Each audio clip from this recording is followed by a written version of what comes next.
All right, we're live. Liam, I'm excited to chat with you, man. I love what you're working on at TimeDoctor, which I want to first ask you about that. Yep. You started this business about 10 years ago in that neighborhood. Yep. Did you start it as Staff.com and name change? Is it separate businesses? No, well, so we started with Time Doctor actually, and started the business almost 12 years ago.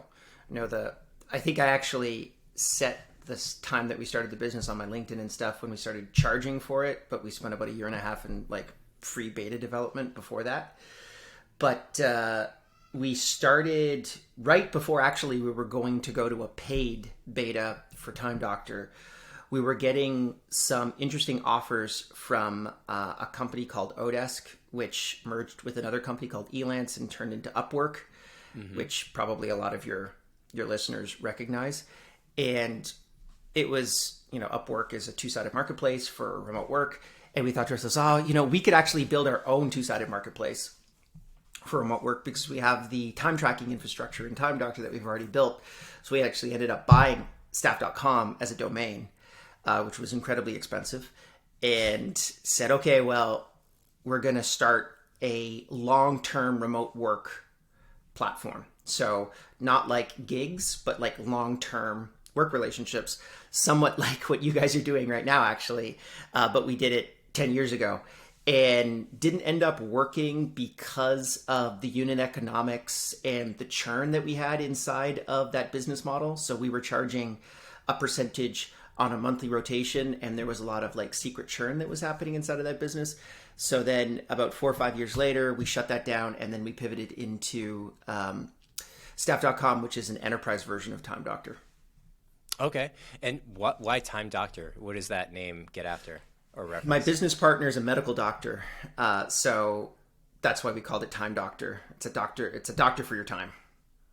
Yeah. And what were you doing at the time? I mean, to be in 2010, 2011, building this soon after finishing university, were you working remote, or what was the inspiration for it?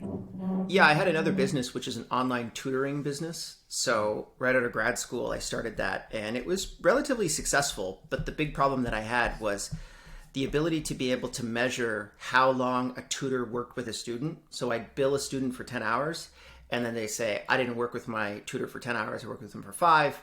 I go to the tutor and say, hey, what's up? And he said, well, I worked with him for 10 for sure.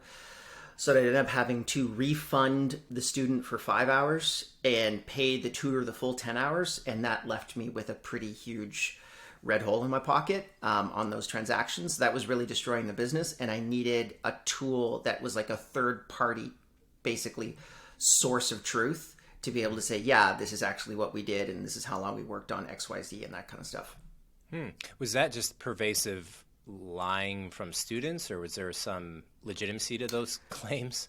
It was actually, so it was a multitude of different things. There was a lot of students that didn't necessarily take the tutors reviewing all of their work into account.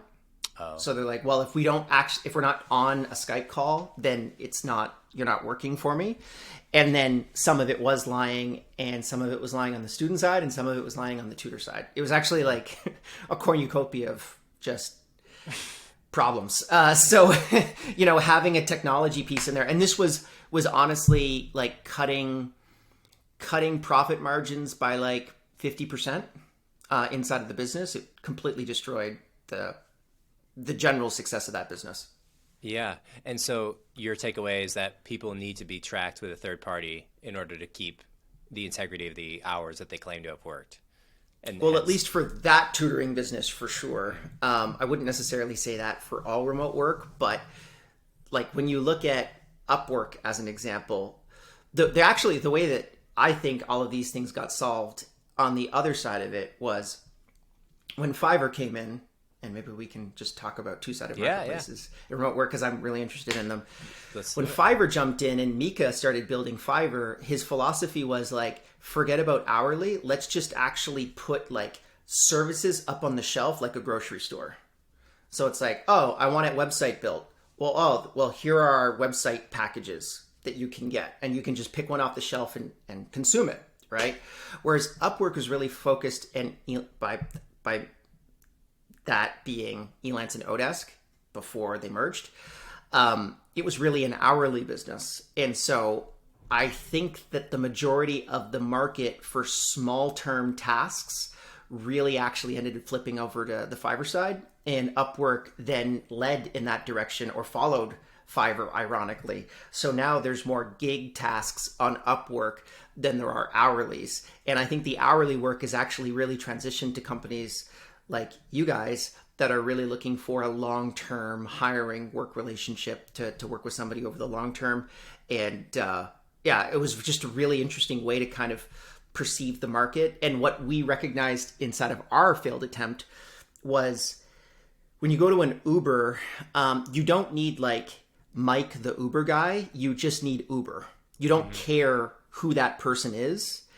And Fiverr does that. But a platform like Upwork or a platform like ours did not do that, right? You build a personal relationship with Mike, and then eventually Mike's like, listen, I just don't want to work through this platform anymore. I want to work directly for you. Yeah. And on the flip side, I think it allows people to develop real specialization in the products that they're offering. And the product might be a packaged service, like I'll build a logo for you, but it's effectively, if you're doing the same thing over and over, you can develop different tiers, you can become more efficient in the back end, which is great for everyone. It's a win-win for the people buying and for the people producing. Oh yeah, we still have a guy on Fiverr that deploys our analytics package for like any new asset that we'll build. So it's like all of our segment connectors and all that kind of stuff, because it's just easier for us to just pay, I don't know what it is, $100 to this guy and just to get it done, as opposed to someone else internally having that capability, and then maybe they get it wrong once or twice, and we can always just basically yell at that guy, like, why didn't this work? As opposed to someone internally learning that skill. Yeah.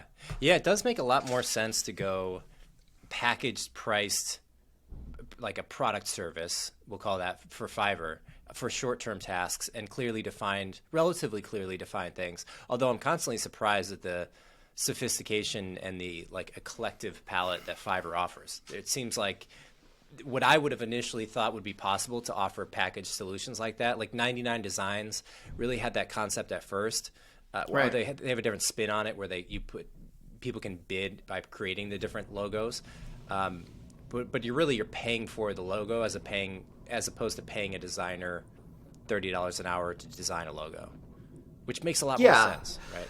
Yeah, no, for sure. I mean, and I think there are people that even build like little portfolios of Fiverr gigs that they even sell now. Like you can say like, hey, do you want to do a growth Fiverr package? And there are people that literally just sell a portfolio of all of their Fiverr connections, which I think is crazy, to just say like, oh, you want to build, a growth company. Okay, well, here's someone who's going to deploy your split testing software. Here's someone's going to deploy your analytics software, or your analytics code, all this kind of stuff, and get everything up and running for you so it just works. And there's a lot to be said to that, because when you look at going to an agency, your margins are going to be way higher with an agency versus, meaning the margins for the agency will be way higher. Like they're going to make a lot more money off of you than just going directly to the source. So you're talking about people who are aggregating like 15 different providers on Fiverr and saying, give us $2,000. And then it's kind of like a general contractor for building a house, where they have the relationship with the floor guy, the door guy, the cabinets guy. Exactly. So they're kind of like a contractor light. They're just like, listen, I've got all these Fiverr people that I work with. You want me to deploy this thing? Cool. Let me just go out and do it, make it happen. And it's going to be faster and more efficient. And I'm going to charge you a 10% margin as an example on top of that. Yeah. It's kind of like a micro agency, so to speak. Yeah. And there are companies that are popping up like this in the space, which is like, I find this stuff really interesting, because I've licked my wounds from my two-sided marketplace experience, so I'm no longer in it. But I very encouragingly sit on the sidelines and watch other companies do it. Yeah. So what's your focus now? Is Time Doctor still focused on the same mission? Yeah, so we have a couple different products, Time Doctor and Staff.com, and then also Running Remote, which is the largest conference on remote work. And we've been doing that one for about 5 years, but they all focus on one core mission, which is empowering the world's transition towards remote work. I know that kind of sounds weird in the last 2.5 years because everyone got to go remote in March of 2020, but it's definitely still, there's a lot of space to grow in that industry.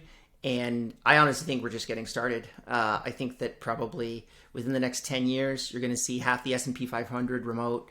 You're going to see every company that's starting now. I don't know if you saw, there was a YC survey that was done last year with the amount of people that wanted to start their startups in San Francisco versus Toronto versus New York, and remote. And remote was like 16% pre-COVID, and then it was 86% post-COVID. Wow. So those that new cohort of companies are entirely moving over to a remote methodology in order to be able to build their businesses. So I think once those companies basically come to fruition, you're going to see remote at a level that you've never seen it before.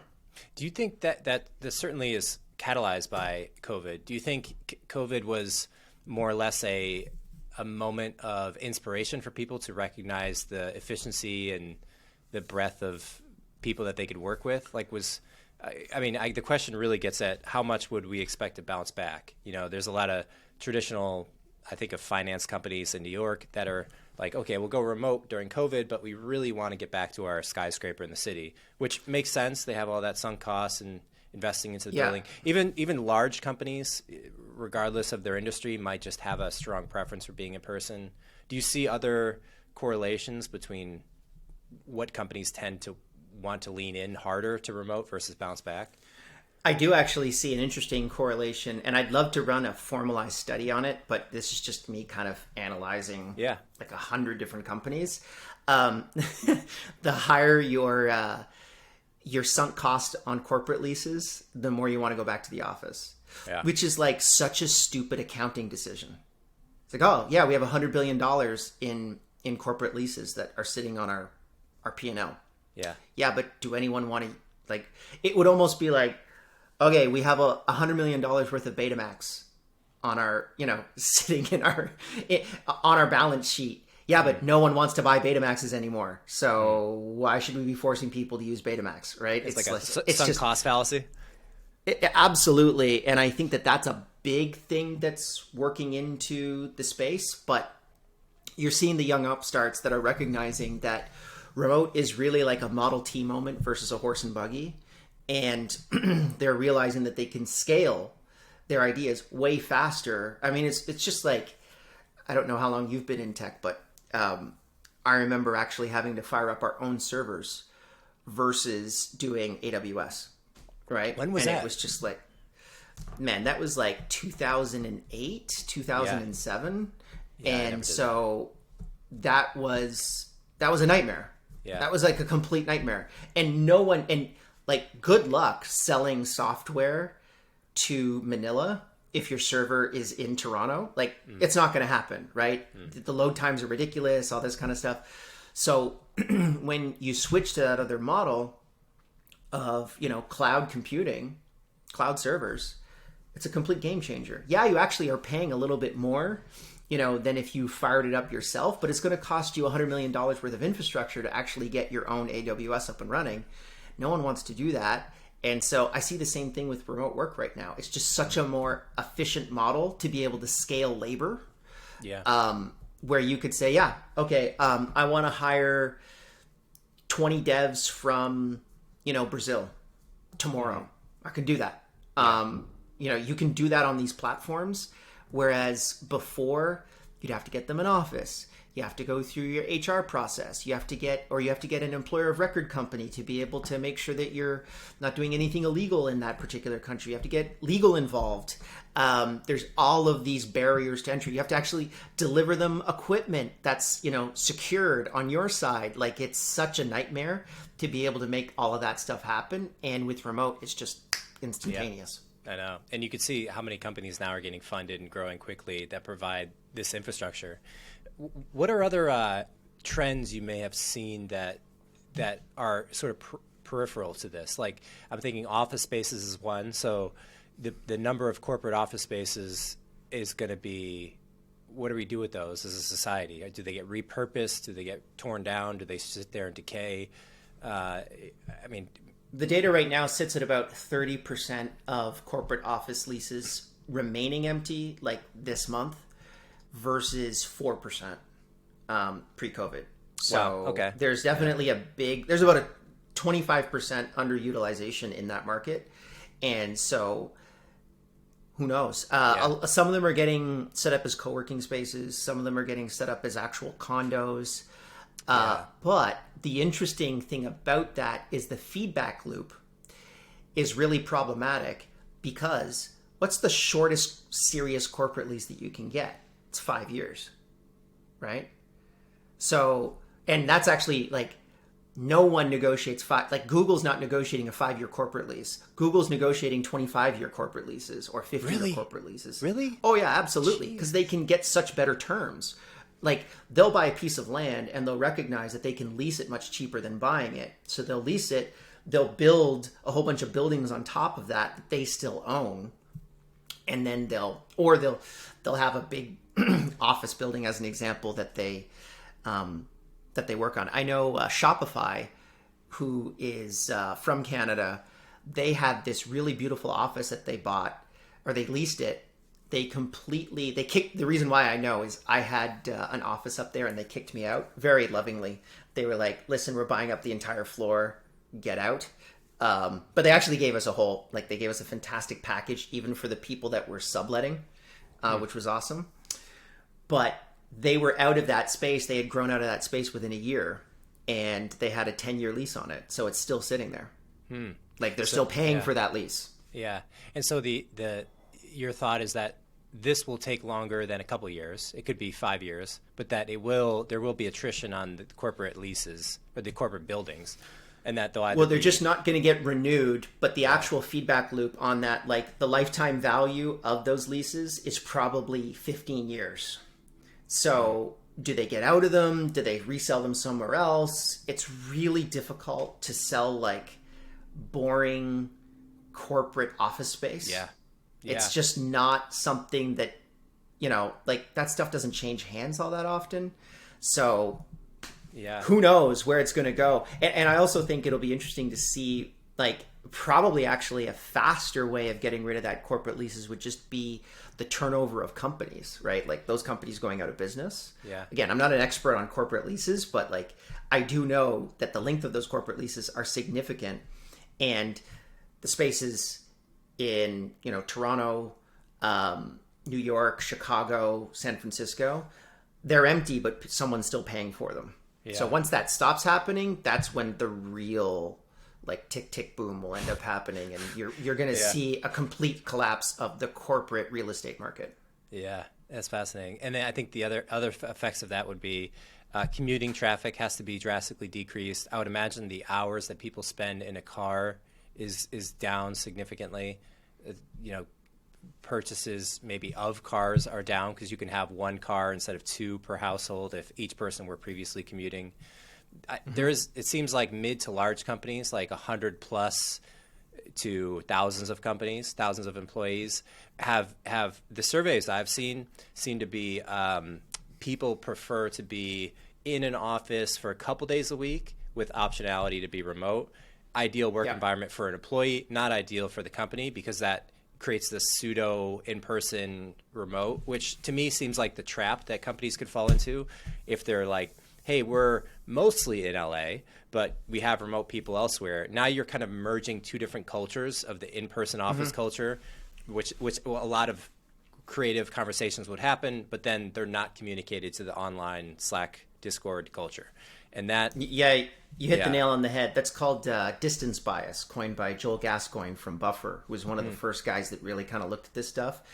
And he said, the closer you are to your manager or the decision maker, the more your decisions are moved forward, as opposed to the people that are not as close, right? So if you have a meeting with 8 executives and 3 of them are remote, and you're like, all right, we're going to do A, right?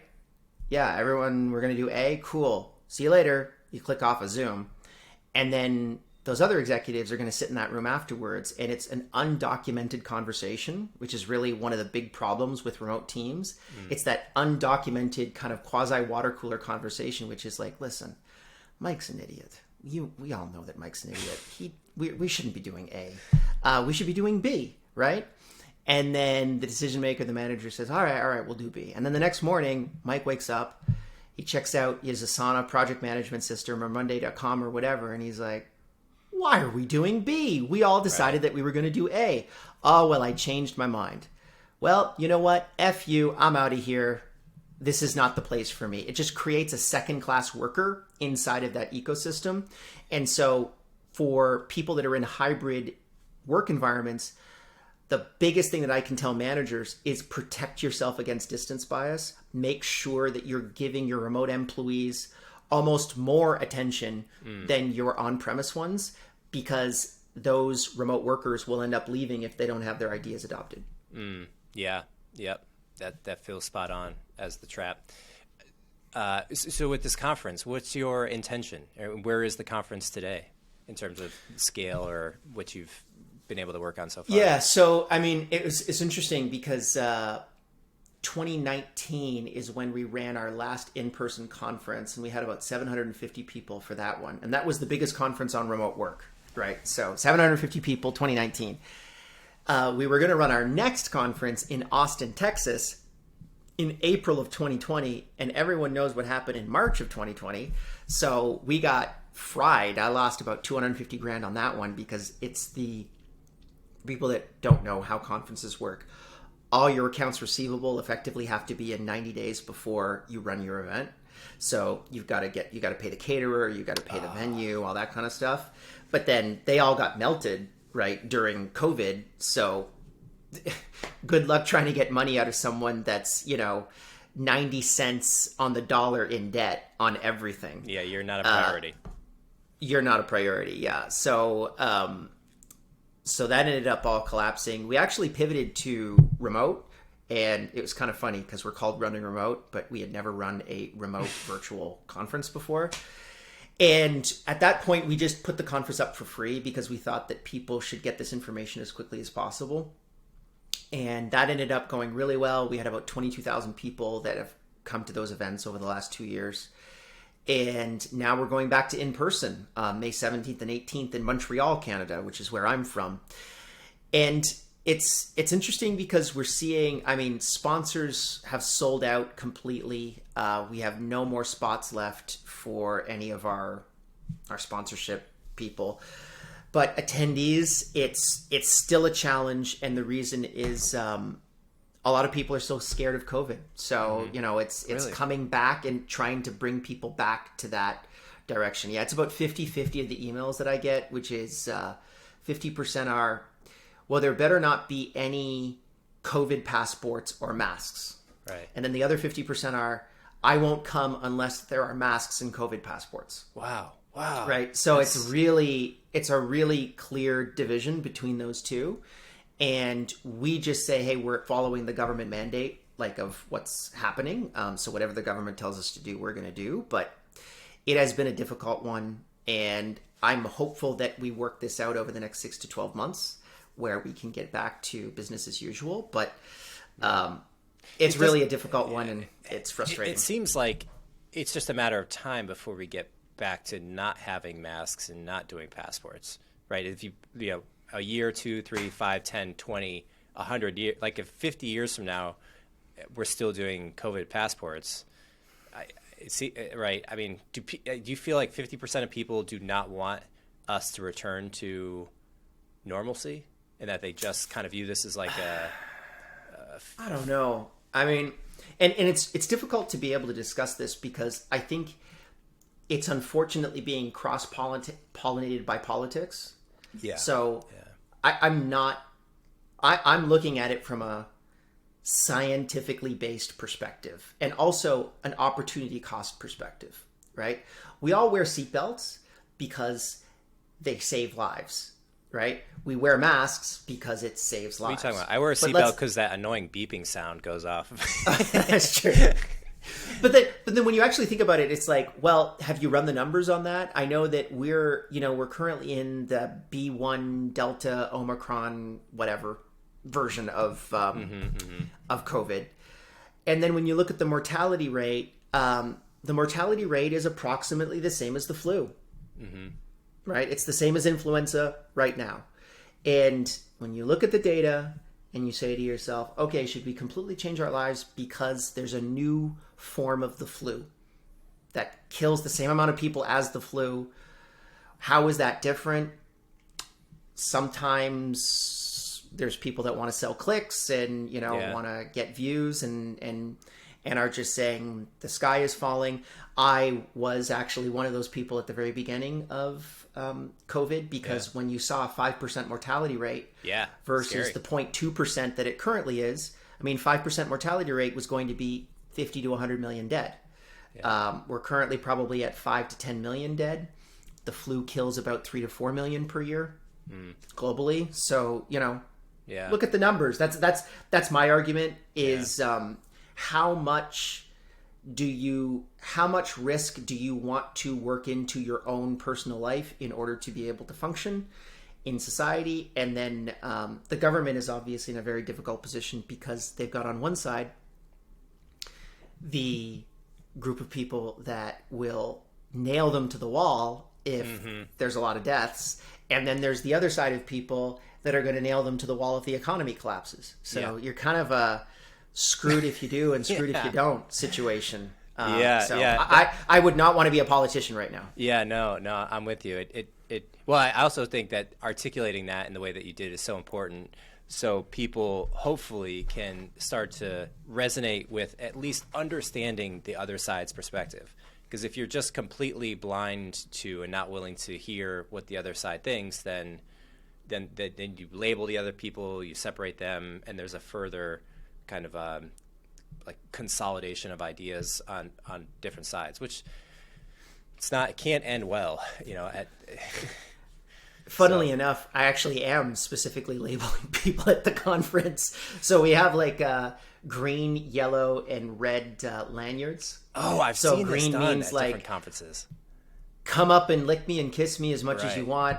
Give me everything. Yellow is invitational. Like, can I chat with you? Could I hug with you? Can I hug you? That kind of thing. Can I shake your hand? And then red is I prefer to just stay socially isolated.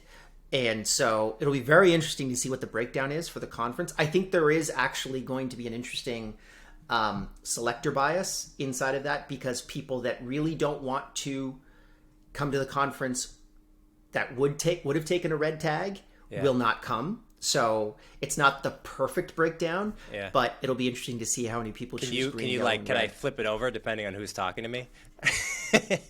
Yeah. Well, that could be interesting too. Have you seen... Go ahead. What were you going to say? No, I'm just... my little hack for when I want to get out of a conversation at a conference is, do you have a card? That's the best way to be able to end a conversation. Do you have a card? Yeah. Oh, great. Thank you so much. And goes in the pocket, and then that's why I don't have cards. Yeah.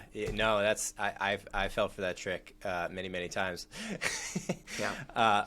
Did you see that done at another conference, or where did you come up with that idea? Because I have seen it. So it's generally the new kind of the last 6 months COVID in between protocols that people have implemented, which is the green, yellow, red. And I can't remember exactly where I heard about it. I've heard about it from multiple conferences, and we've just decided to implement it. It's interesting. I'm really curious how that goes. And after you had 20,000 people remote for the conference, why go back to in person? People don't like virtual as much as they like in person. And I'm a huge proponent of remote work. I think it is absolutely the future, but there are certain times, even as a remote team, in which we need to meet in person. So we have a company retreat every year where we fly everyone into a particular location. We have departmental retreats as well. And so seeing people face to face, I think is important. I think for conferences, it's really important. And more importantly, actually, one of the other big problems that we worked into with regards to the conference was we made our tickets free.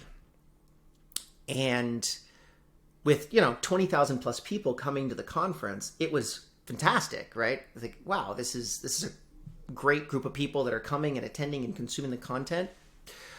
But the regular ticket for running remote is approximately $800 to $1,200, depending upon the tier that you get. And what we ended up discovering was the attendees that were coming to the free events were not our customer for a paid event. And I had to relearn this lesson, which is it's sometimes more important to figure out who your customer is not than who your customer is. So I would start with identifying who is not my customer. So for running remote, my customer is not an employee.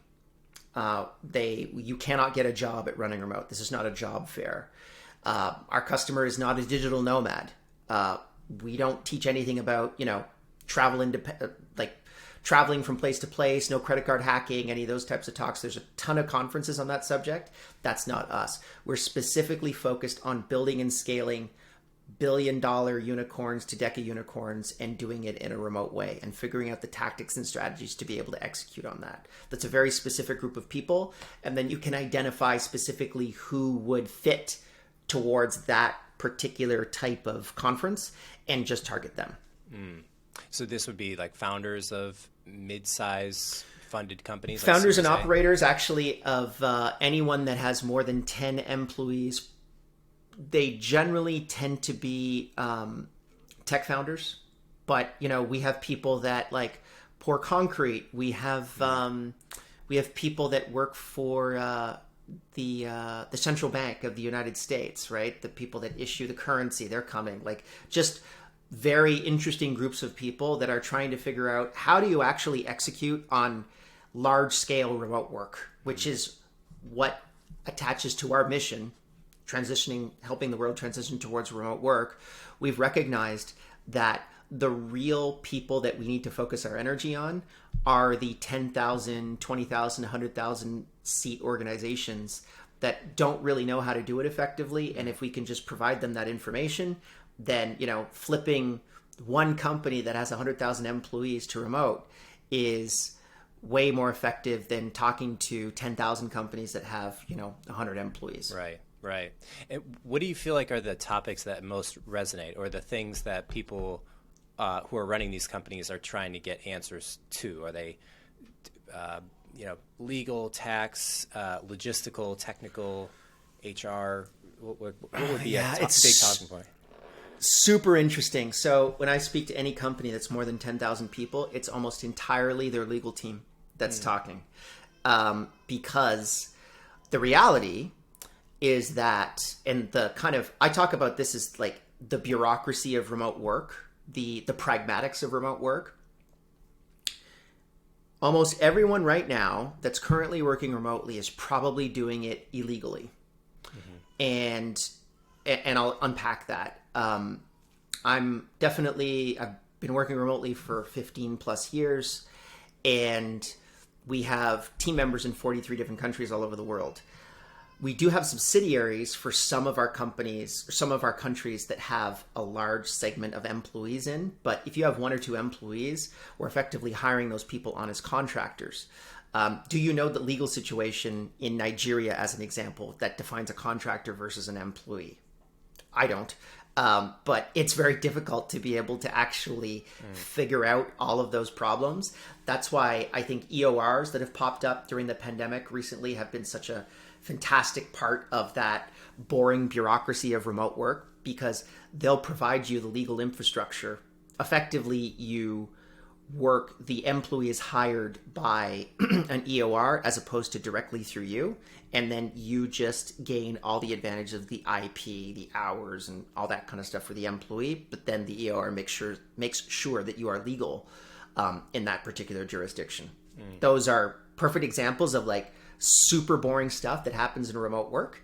Also compliance. If you are HIPAA, PCI, or SOC 2 compliant, which is about 60% of people that use a computer right now are in those three categories, you need to be able to account for all of the hours that are currently worked, and you need to be able to audit those hours worked in case there's a data leak. That's where a tool like Time Doctor, as an example, comes in, which is an absolutely critical piece of technology if you actually want to truly scale remote work to billions of people. In this case, would it be that Time Doctor runs? Because I'm thinking of it currently as like a manually entered time tracking tool, competitive to Clockify and Toggle and blah blah blah.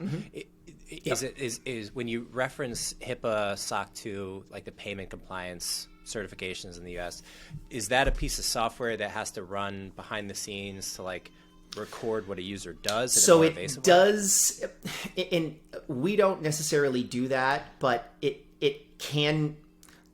You can kind of peel the onion that way if you want to. What you can do instead, however, is you can say, okay, if I'm on my work computer, I'm opening up my work computer, I'm going to start tracking time. I'm going to say that I'm going to start tracking time, and that's when I start to work. And a lot of people will then say, well, then that's when you also get access to your VPN to be able to get access to those systems so that you're opting in to work, but then you're also opting into that VPN, which is where you're getting this information from.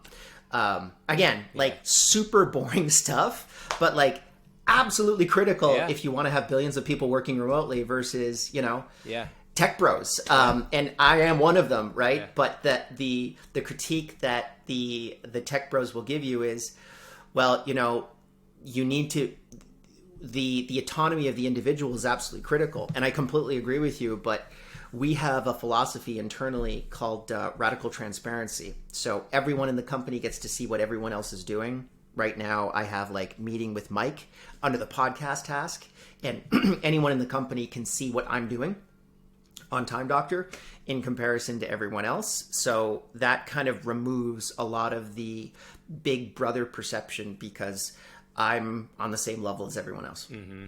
I like that. Another idea that was pushed forward by Joel from Buffer. I remember they released everything, and not only was what everyone was doing, but the salaries of everyone, the cap table, where they recapped. Like it was, I mean, shout out to the Buffer blog because they really put a lot of work into that. We have the same thing, except we don't give employee salaries, but we give employees, when you join the company internally, access to the P&L. You have access to Chart Mogul, which is our customer tracking system, so we know, how much money a particular client is making for us. All that information is open. The goal is for any employee to have the same informational advantage as the CEO of the company. And then that allows for them, every employee, to be able to make better decisions on their own, but then also secondarily to allow for every employee to understand when difficult decisions need to be made. Yeah. Which is really important to say, well, the reason why we cut marketing by 20% is this, and we've laid out that information. And since you have the same information as us, if enough of you disagree about it, then perfect. Maybe we'll reverse our decision, but the vast majority of the time, that's not the case, and they actually completely agree with the decision because they have the same information that we do. Yeah, I like that.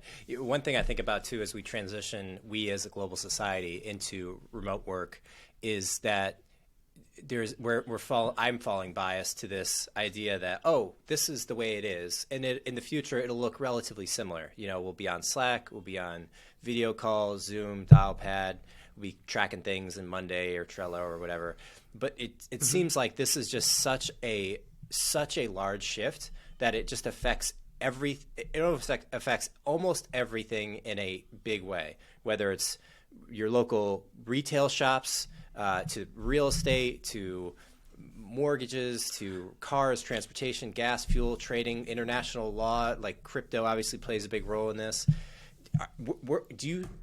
In reaction to that, do you feel like there's things that people are drastically underappreciating the effect or the change that will happen? Absolutely.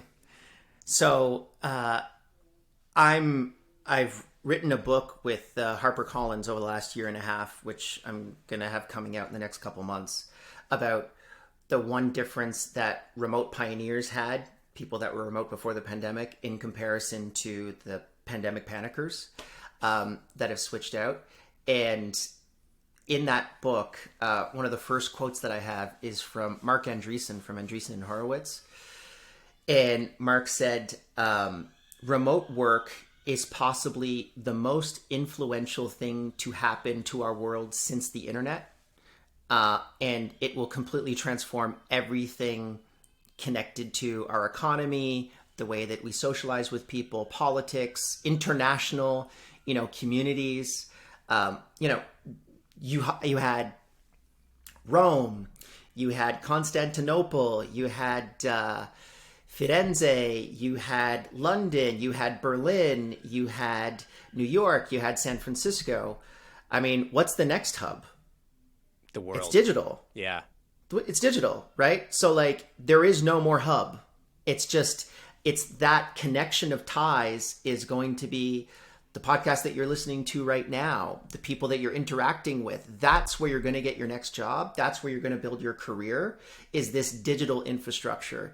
And that's an incredibly exciting concept. But you're right. It comes with a massive amount of implications.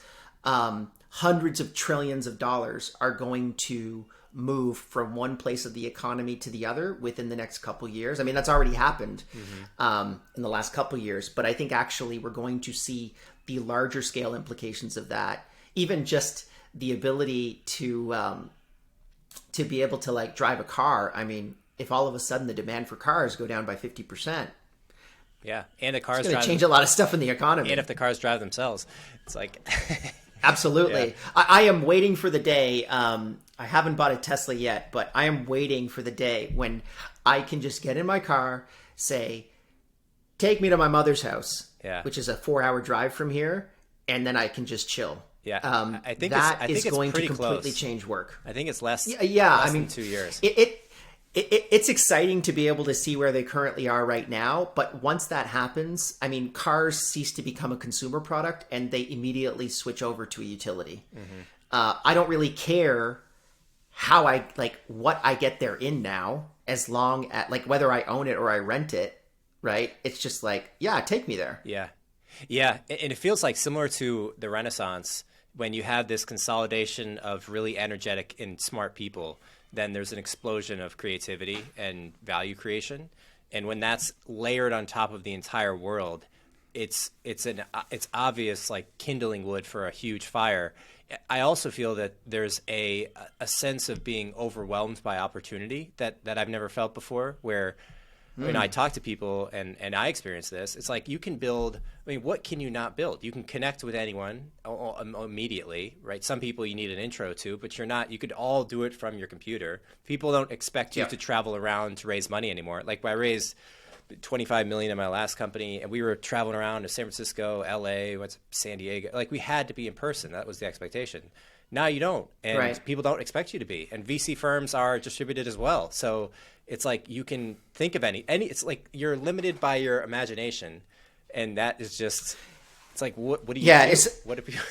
I'll give you a funny story connected to that. So we're a bootstrapped company, and we got a bunch of term sheets, maybe about 3 years into the business, and I can't remember how much we were making. We were doing a couple million in ARR at that point, and so we got a bunch of Series A offers on the table. We got 5. Every single one of them had a caveat of saying, well, you need to move to Montreal, Toronto, New York, San Francisco, Palo Alto. Yeah. And your whole team needs to move there too, by the way. And I live in Montreal, Canada. My business partner lives in Sydney, Australia.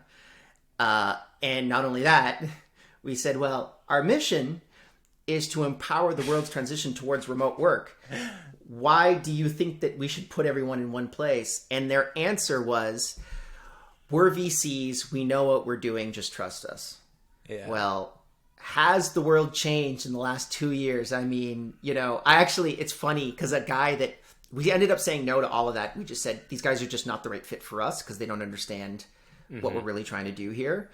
And Andreas Klinger, who was the CTO at Product Hunt, went on to AngelList and actually ended up speaking at the Running Remote conference. And off of that conversation, he said, I'd love it if there was a a firm, a VC firm that just focused on investing inside of remote first companies and remote technology stack companies. And this was like 2019. And we're like, well, no one will ever actually fund that. Like he basically thought no one would ever fund it. But then I think we ended up getting like $500,000 raised right there at the conference. And he was like, holy crap, there's something here. And fund went up and running January of 2020. And I mean, I'm an LP in that fund, and it is just 45x. It's insane. What's the fund name? Remote First Capital. Okay. And they raise a 500K? I think they raised a couple $1 million on that first fund, and it was an angel fund, right? Because at that point, remote first companies, it was very difficult to get funded if you were remote. Like almost impossible, because they would have this chip on their shoulder, which is, well, you're not a serious company. You know, I got a lot of, well, you know, you could be a great lifestyle business. Yeah, there was only a few, right? Like I think of WordPress, I think of GitHub. I mean, they were so rare that you would hear the founders going and talking about their experience as like that would be the only conversation in a podcast. It's like, what's it like running a remote? What's it like to have remote people? Right. Yeah. And it's so frustrating because that was just, you know, it was a bit of a scarlet letter to a certain degree. And now we still do carry that. Actually, ironically, for this conference, the one that I'm just about to do, the venue that I booked with, which, you know, was hundreds of thousands of dollars to book this venue. And we put our first deposit down, and they got really anxious when they found out that our corporate headquarters was like a PO box in Las Vegas. Because they were like, oh, well, they're not a real company. And I had to sit down with them, and I was like, you know, the conference is called Running Remote, right? Like, it's about remote work. We don't have an office. And it just didn't register in their heads that a company of our size that could take these types of, you know, could basically get a venue, rent a venue for hundreds of thousands of dollars, wouldn't have a physical office. Yeah, that's the clash of the times. Yeah, it's fascinating to ponder about, because it really, the impacts that are non-obvious are what is interesting to me. Like whether it's mental health or transportation or real estate, like you said earlier, it just has such a profound effect, especially on people that are in areas that have very limited career opportunities. You know, you're in a poorer country and you have access to the internet now with a computer, and it's like everything changes. You're now on equal playing ground as people in downtown New York City. Like there's effectively, you're close to, right? There's obviously some difference in being close to people, but yeah, we ran a short in conjunction with Fiverr on the story of this man Fahim. And Fahim lives in Dhaka in Bangladesh, and he is a top 10 designer on Fiverr and Upwork. Has done thousands and thousands of jobs, you know, and no one knows that he has muscular dystrophy and he can only move his hand. So he would have never gotten a job as a graphics designer. And self-taught as well. Literally, he was on the street selling rugs, and got enough money, got a laptop, got some internet credits to be able to teach himself design. And now he's one of the top designers on Fiverr and Upwork. And this man can only move his hand. Wow! But he's a fantastic worker. Yeah. No one knows, you know, he delivers his product on time. Yeah. Everyone loves his work, and that's another big advantage is the lack of bias inside of remote work. The only bias inside of remote work is the work itself. Yeah. That's it. Yeah. Right. And that's such a beautiful concept to be able to get your head around, where anyone can now get access to those work opportunities. You know, if you thought the world was flat before COVID, now it's like absolutely pristinely flat. Yeah. We're going to see a work revolution like you've never seen before, because these workers in these areas that have more grit than you are going to want to go after those jobs, and they're going to get them. Yeah. And I think the government provides some kind of resistance to that, liquidity. But the other thing that provides resistance is the sun. like the number of people who are working on third shift, if they're chatting on Slack with people and they're starting their day at midnight and other people are starting at 8 a.m., it's like that's a tax on the people starting at midnight. And so I think I tend to think there'll be consolidation across longitudinal lines longitudinal lines, the vertical ones, so the U.S., South America, India will work closely with areas of there. Of course, it'll mix around a bunch, but I think that'll start to be the pattern until we all live on Mars or outside in space. There is definitely a lot of siloing that you do see happening. However, one of the things that was for the book that I wrote, the one difference that I found throughout all the remote pioneers and companies like Shopify and Coinbase and GitLab and GitHub is that they all had asynchronous management as a core management philosophy. So that's effectively the ability to be able to manage people without actually interacting with them synchronously. So I think Vaishali was the person that ended up connecting us, who works for PR for me. She's worked with me for 6 years. We work every single day together, and I have met her on video or in person 5 times in those 6 years. So she has the autonomy to be able to book these meetings with me, and then I have the autonomy to be able to be on them. We both share that core rock, but it is we work so well together because the processes, the systems, the project management systems, effectively the platform has become the manager and not necessarily the individual. Now, obviously, there's a lot of pieces to go from asynchronous to asynchronous organization, but I actually think that asynchronous organizations are going to be the rocket fuel that really takes remote work to the next level. Yeah, I'm with you on that. Throw out some websites for me. So staff.com, timedoctor.com. Are you active on Twitter or have your blog, or do you want to throw your name of the book out there and the conference? No, I'm not active on any of those things. Okay. So I'm at Liam Remote on everything, but I actually don't manage any of those things. I have someone else that does it for me, full disclosure. The best spot would be runningremote.com. That's where you can check out the conference.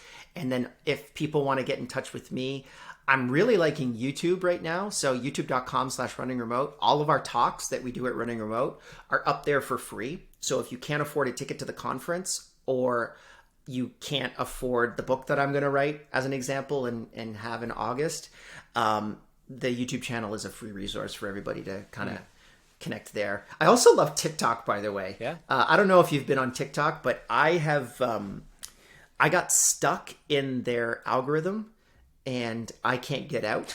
So if you don't have TikTok, don't do it. But I'm at Liam Remote on there too. Yeah, you hooked on sandwich making or any other obscure time waster? It's a combination of Instagram girls, kittens, and tech bro stuff. Yeah. It's just the absolute right mix for me, and I'm sure they know exactly the right amount of kitten videos, Instagram girls, and tech bro videos that I need to keep me on my phone while I'm on the toilet every day. It's just that thing is so killer.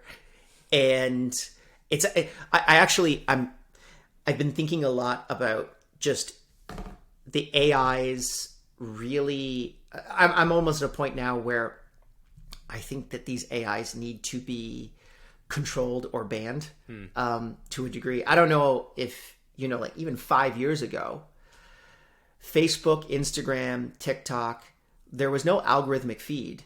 There was just your feed, right? It was like, oh, well, here's what Mike said today, and then here's what John said today, and then here's what Suzanne said today. Time ordered.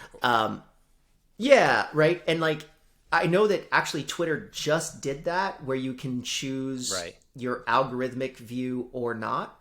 I think that this is quite possibly the most destructive force known to mankind at this point, is these AIs that have just created effectively what I like to call the distraction economy. Well, it's not. It can't be destructive because it's also powerful and productive. Because it would be a waste of time for you to get on TikTok and look at everything chronologically. You would be sure, bored. And but I think that app would never even exist. Like, Yeah. I don't know whether or not we're moving in a direction in which you can basically, it's digital crack, and real crack is bad for you guys. Like, yeah, don't do it, kids. It's bad for you, right? But we have this digital crack. There was a the meta leak that came out to Congress a couple months ago is a really interesting read, because they can go into the impact that their AIs have had on people, and just the eating disorder algorithm, which is a bubble of like a couple thousand accounts that actively are reinforced to young children, generate $278 million a year for Facebook. Yeah. But they also, but what's the impact of exposing millions of 11-year-olds to, I starved myself today photos? Yeah. Well, the fascinating part of it is, like, Facebook doesn't sit around, or TikTok, and say, we want to give more cat videos. They're just, like, the algorithm is, the tip of the pyramid for what the algorithm is trying to do is to keep you engaged. They want to keep you watching. So they're giving you not what you consciously want, but what that you're willing to watch. And so it's like it's Instagram girls, cat videos, and tech bro stuff. I think that's me, right? Like, that's what I want to watch. It's closer to like a subconscious mirror than it is to a drug, I feel, because it's like, okay, what's the thing? Where's your vulnerability in your persona, and where do you need to be? Where do you feel that, like, that edge, that insecurity? And we're gonna funnel you some cat videos to soothe that over. It's like that's what drugs do. They soothe over the sharp edge of your psychology. Yeah. I'm a sociologist by training. I'm looking at my master's degree, which is one of the most worthless pieces of paper that I've ever it's coming bought. in handy right now. Yeah, well, so there's inside of sociology, there's something called Durkheim's demon. Durkheim's one of the forefathers of sociology. And Durkheim's demon is this exercise, this concept that he came up with, which was, what if you could build a weapon that could predict the actions of any single individual? What would you do with that? And basically he called this the last weapon. He said, like, this is the last weapon, because after that you won't even know you are being, you're being engaged.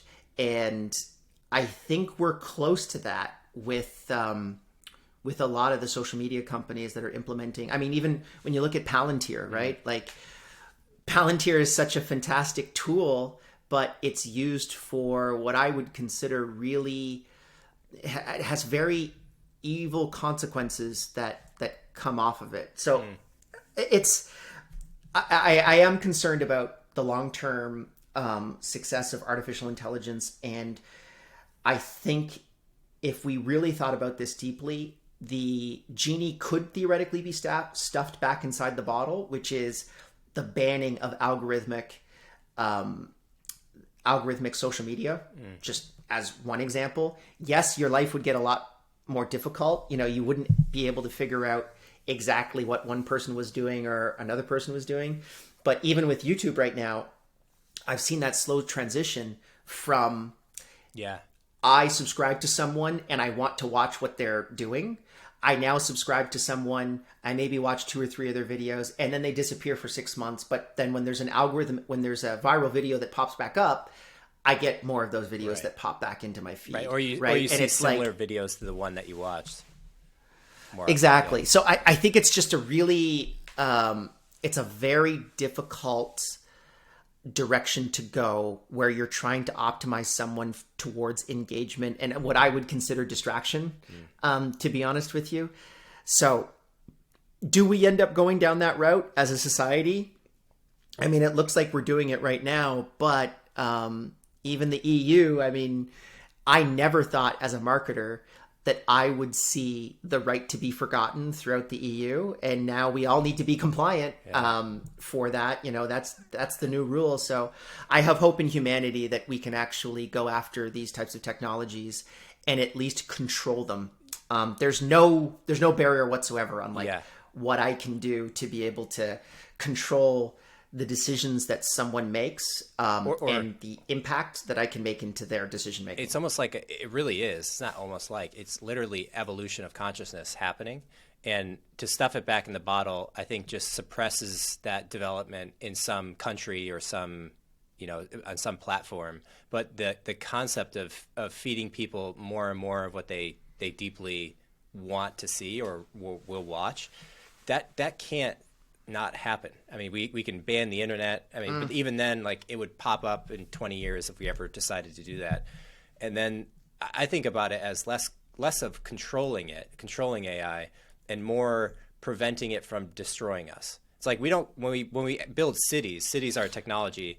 We don't control cities. We just make them so they don't destroy us, so they don't destroy our livelihood.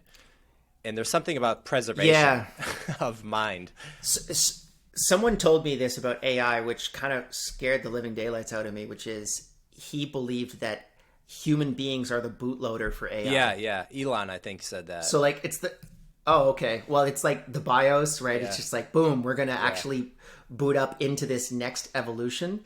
I mean, I don't know. Well, I feel that... I guess it really depends on your views of the universe. Like, why are you Liam? Like, what are you doing as an individual looking out through your eyes and body? And it kind of forces us to come to terms with what our existential beliefs are. If we're viewing ourselves as the bootloader, it's like, oh, I don't want to die. I don't want humans to die. Why do I want that? Why is that important to me? And then you just immediately start asking really deep questions that require exploration. It's like, does the worm or does the caterpillar just really not want to change into the butterfly? Like, the caterpillar dies in the way that it changes into the butterfly. Right.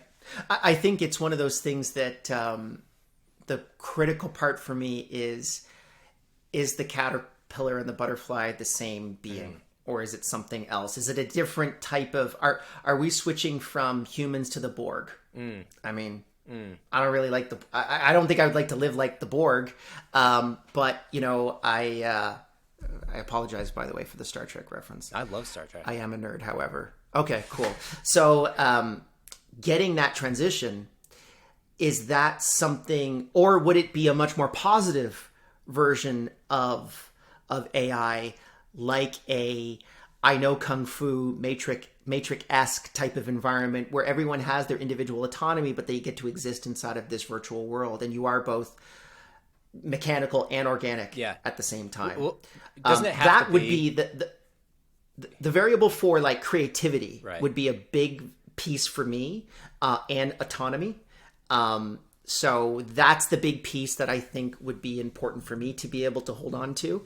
I completely believe that within the next 15 years, there will be an AI for everything. There will be an AI for work. There'll be an AI for, your health, your relationships. You'll wake up one morning and your Iris UI will tell you, hey, Mike, the reason why you've had higher cortisol levels is because you had a fight with your wife 3 months ago that you haven't really dealt with. Right. And it's impacting this aspect of your life and this other aspect of your life. And we've set up a meeting with BetterHelp with you to be able to make sure that we can work that out. Like, that, I think, is a positive version of the future.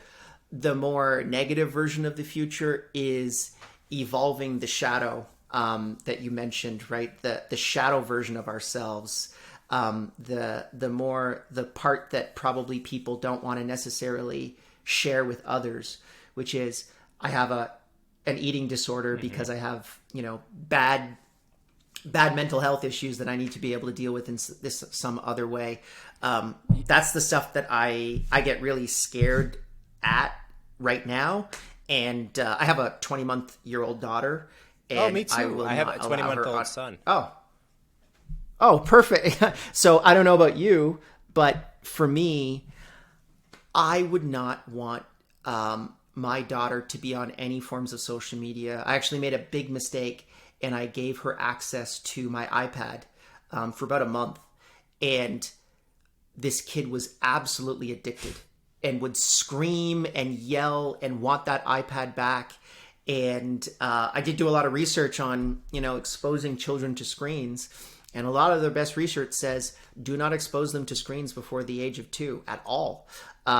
And I didn't know that. Whoops. And, no, my doctor or health professionals didn't tell me that beforehand. But when you see that addiction, particularly the UI of the iPad, that's just so easy and so intuitive, these kids, it's like digital cracks. So I want to just keep her back from that as long as possible and let the frontal cortex develop as much as humanly possible before giving her that. Yeah, at least give them the slow roll onto the digital drug landscape.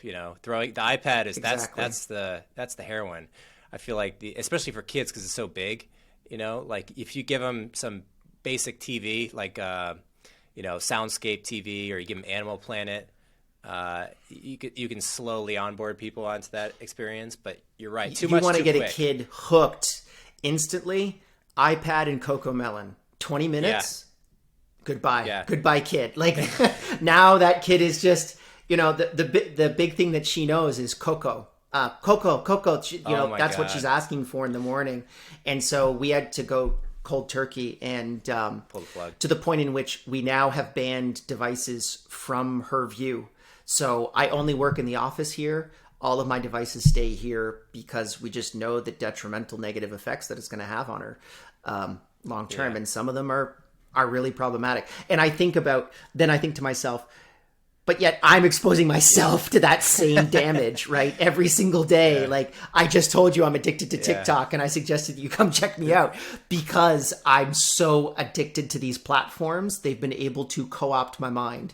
And you're an intelligent guy, so am I.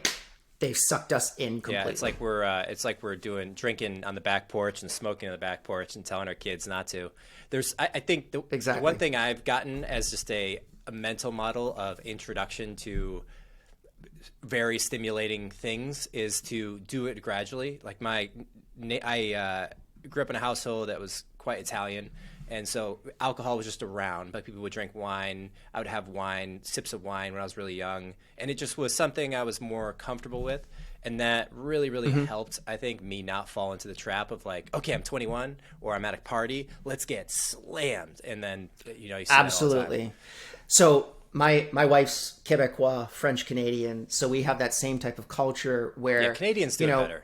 Introducing slow drinking is probably the French Canadian way of doing French things. People where just you have sit it out down. on That's right.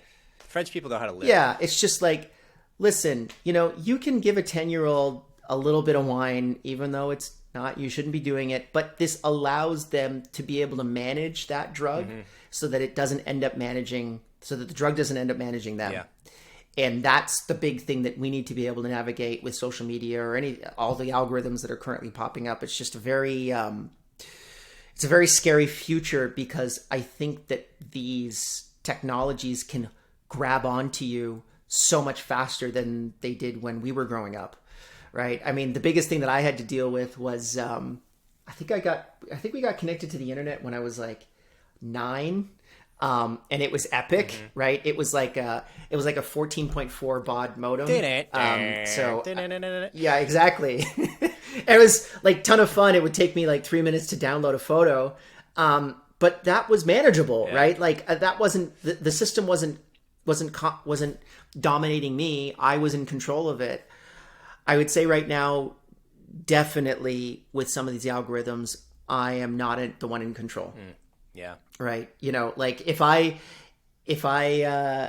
after this meeting, if I'm going and having a coffee or something like that and I open up my phone, it would probably give me physical pain to not open up my social media, apps, right? I would have physical resistance towards not doing it. And that's a problem. How about meditation? Do you open up any of those apps? I actually have done that quite a bit. I mean, not to necessarily get too deep on this, but Bali is a great place to be able to get into that stuff. One of the things that I had to pull out of the book, actually, because Harper's wouldn't let me do it, but I can tell you here, is a bunch of our speakers that are all kind of remote first founders and very open-ended people. People that run remote companies generally also travel quite a bit, so they have a very cosmopolitan way of thinking. And they all wanted to try ayahuasca, which is like a very serious psychedelic. And my business partner is a medical doctor.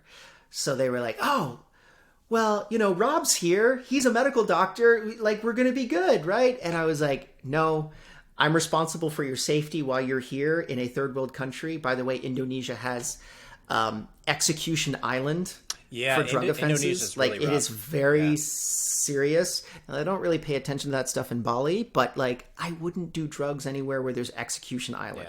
Just to kind of give you a heads up on that one. But I said, no, we can't do it. And then, I'm off on a business meeting and I come back and they're all in a semicircle, meditating to the gods. Yeah. And I'm just like, what happened? And they're like, listen, they wanted to do it.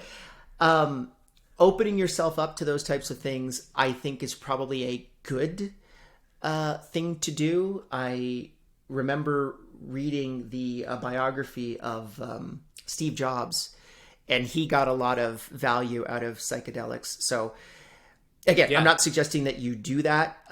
That's something that I think you need to decide on your own. But I think probably within the next couple of years, that type of therapy will definitely be something that can be added to your portfolio of tools to be able to solve a lot of the problems that you very well might be facing that require, like, I think that psychedelics actually provide a shortcut for what's going to take a couple years of meditation to be able to get to the same place. With that said, from what I understand, meditation is much more eye-opening once you get there, right? Like, you can get to the point where you will have much better insights from meditation than you would from psychedelics, but it's a way to be able to move yourself ahead, 6, 12, 18 months down the road and instantaneously get a taste of what you could get from meditation. At least that's my experience. Yeah, I agree. I mean, I've sat in many ayahuasca circles and have tried mushrooms, tried a number of different things, and they very much feel like the same destination.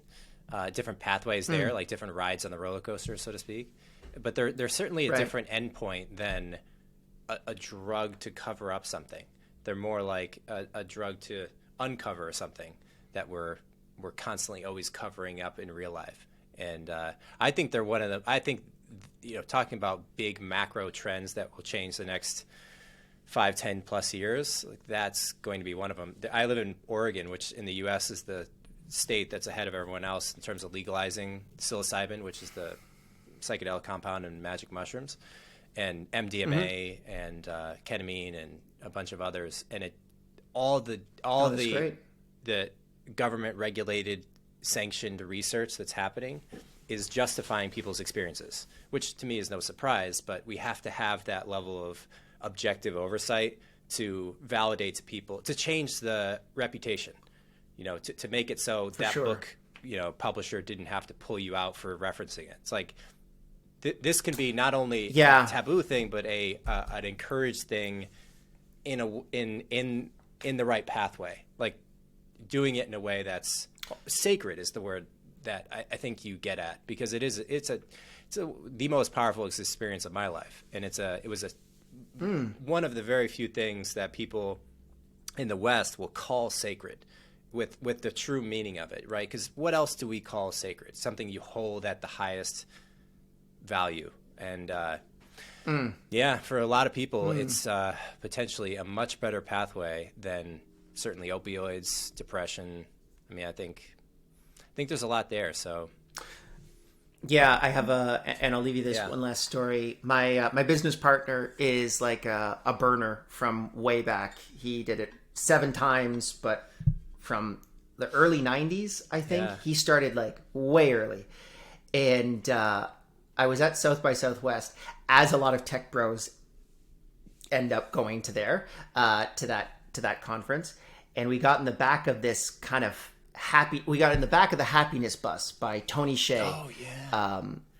And you would just kind of drive around and distribute happiness. In the back of this bus, connects with this woman, this older woman, and oh, Rob, best friends, hug, chat for 15 minutes. And then I find out that she's one of the co-founders of Burning Man.